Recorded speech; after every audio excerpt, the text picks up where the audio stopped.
அண்ணாமலையே யாரை பார்த்து சொல்கின்றாய் ரவுடி என்று சொல்கின்றாய் யாரை பார்த்து சொல்கின்றாய் சும்மா விட மாட்டோம்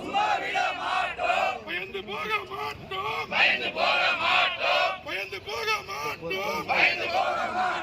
அறவேக்காடு அண்ணாமலை